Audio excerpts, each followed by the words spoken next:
This is the Italian Real Estate Podcast, here to help you with the ins and outs and basics of Italian real estate, presented by ItalianRealEstateLawyers.com. Hello there, and welcome to another edition of the Italian Real Estate Podcast, presented by ItalianRealEstateLawyers.com. I'm Rafael Di Furia, and of course, we are back at it again with Italian attorney Marco Permunian. How are you doing today? Good, how are you? I am doing great, thank you. And in this episode, we wanted to talk about taking care of your home in Italy while you're abroad, whether it's a vacation home or your home or a rental home, your property, whatever it is that you need to keep up with and maintain. And so, Marco, in a previous episode, we spoke about some of the post-sale services that ItalianRealEstateLawyers.com offer. And so in this episode, we wanted to go into some of the things to keep in mind. And so can you tell us a little bit of what it is that you at ItalianRealEstateLawyers.com look out for on behalf of your clients?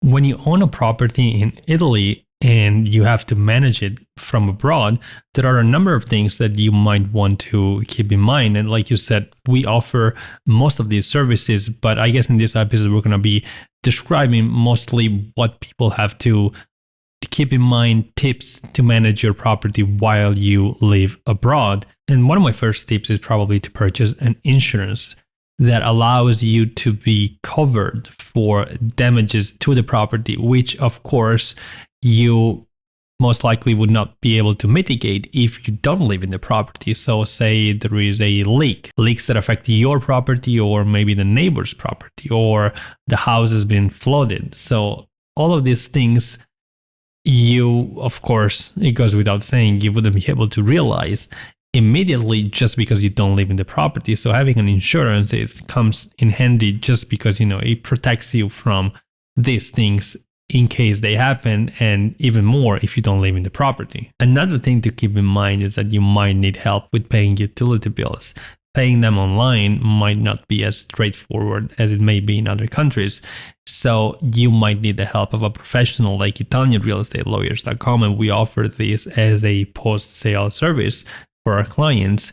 So you might need help, again, from one person in Italy, a professional, a lawyer, or even a friend who pays your bills. Now, more and more companies are sending bills electronically so you can have them delivered to your email address, but it's not uncommon for some service providers to still send utility bills through the mail. So you might have to have somebody in person to collect the mail for you and forward you the utility bills. Otherwise, you risk that they suspend the service just because you didn't notice the bill coming in the mail. And also, even if the provider allows for individuals to pay the bills online, it might be that an Italian bank account is necessary to pay them.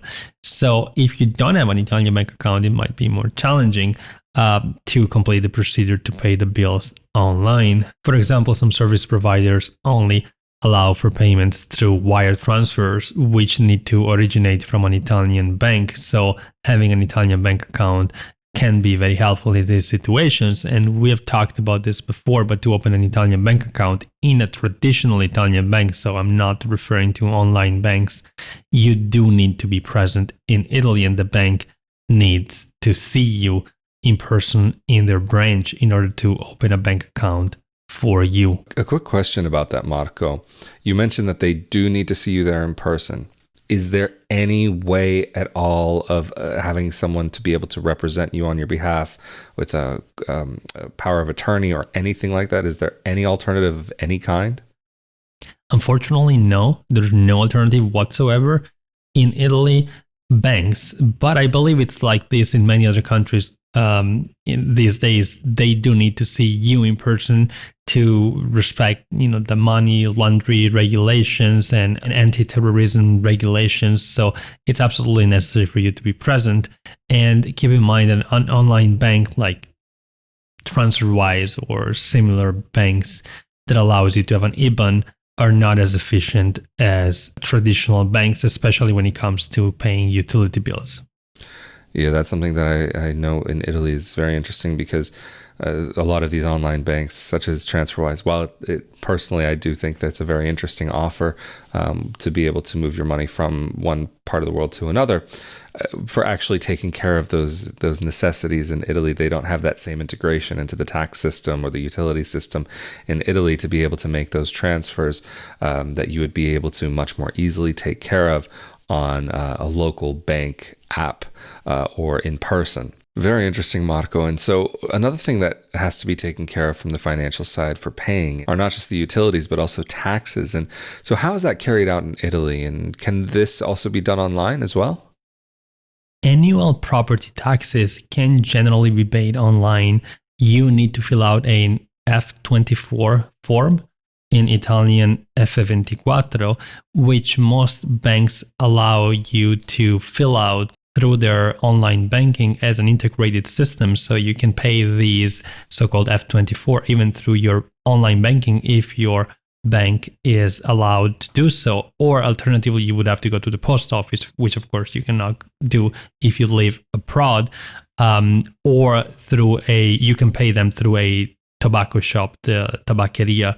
But regarding paying them online, even if it's possible, assuming that you have an Italian bank account, to pay F24s online to pay annual taxes, it's a very complex form to fill out and submit. So it's always, in these cases regarding taxes, advisable to have a professional to assist you. And this is one of the services that we at Italian real estate lawyers offer to our clients. Yeah, that's I think a very good point, because I know even personally, having dealt with that before in Italy, even through other F24 modules that had to be paid, that was, even for me alone, I was like, I had an idea of what I needed to do, but I went to my bank and had someone help me along the way. And that was actually a great help to be able to have that, you can do it through the Italian ATMs, Bancomat, depending on your bank, of course. It might change from bank to bank, but to have these services available to you, whether you're online or in person, that could be something that is worthwhile to have someone there to help you or act on your behalf. But another payment that has to be made would be regarding the condominium fees and your relationship with the manager. How would that all work when you are living abroad? If you own a property in a building that has more than 5 units, there needs to be by law a condominium manager with which you need to have a relationship in terms of paying common charges. And if there are major works that need to be decided by the condominium assembly, you of course would need to participate if you want your vote to be taken into consideration. So your question is an excellent one. How do you deal with all of these things if you live abroad? And unlike the payment of taxes, which we just described, which is a very formal process, the relationship with the condominium manager can be an informal one, meaning that you can contact the manager and, for example, ask that all communications are sent to you via email rather than through the mail. So rather than sending documents to your property through the mail, you can ask to be contacted by email. There will be certain situations where the law forces the condominium manager to use a PEC, so a certified email. And therefore, if you have a property in Italy, it is highly advisable to purchase a certified email address, which you can do online. There are several services now that offer certified emails, also known as PECs. So there will be situations where you will be communicating with the condominium manager through PEC, but other situations where you will be kept informed by the condominium manager through email. Just make sure, especially if you live abroad, that you proactively ask the condominium manager if there are updates and if there are news regarding, anything related to your property, because the condominium managers, they tend to manage more than one property. They're generally third-party professionals whose job is mostly to manage condominium complexes.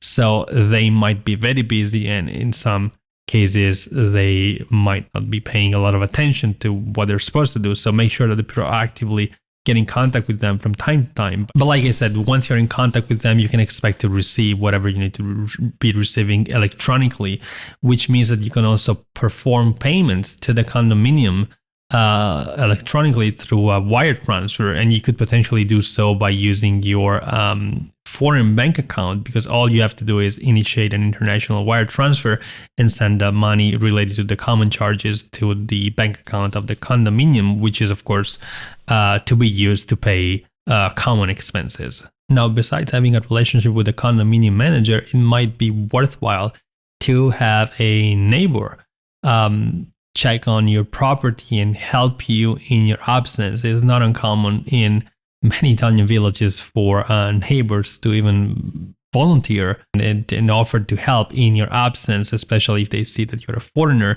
Just keep in mind that every year or 2 years, depending on the case, it's mandatory. So it's by law that you have to clean and inspect the central heater in your house.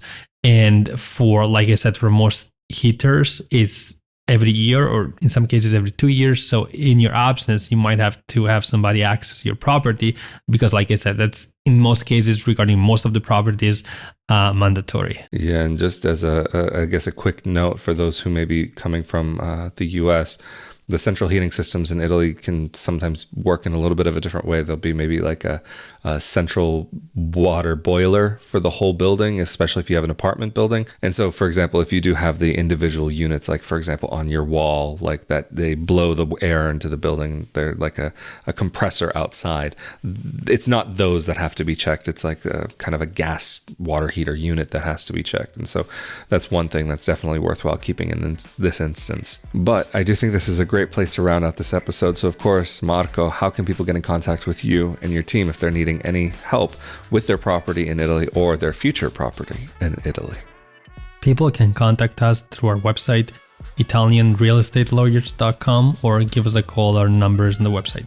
Absolutely fantastic. And of course, if you're interested in more information like this about purchasing property in Italy, renting property in Italy, or where to do that, be sure that you're subscribed to this YouTube channel as well as the audio-only podcast. But of course, if you're subscribed to the YouTube channel, that means you're also automatically subscribed to the Italian Citizenship Podcast, where Marco and I talk about some of the practical aspects of legally making Italy your home. And also, if you're interested in conversations about life abroad and living abroad as a dual citizen expat, be sure to come over to my YouTube channel, youtube.com/Rafael Di Furia, or you can search for Not Your Average Globetrotter on YouTube or your favorite podcasting player of choice. But of course, I'm Rafael Di Furia, and we have been here again with Italian attorney from ItalianRealEstateLawyers.com, Marco Permunian.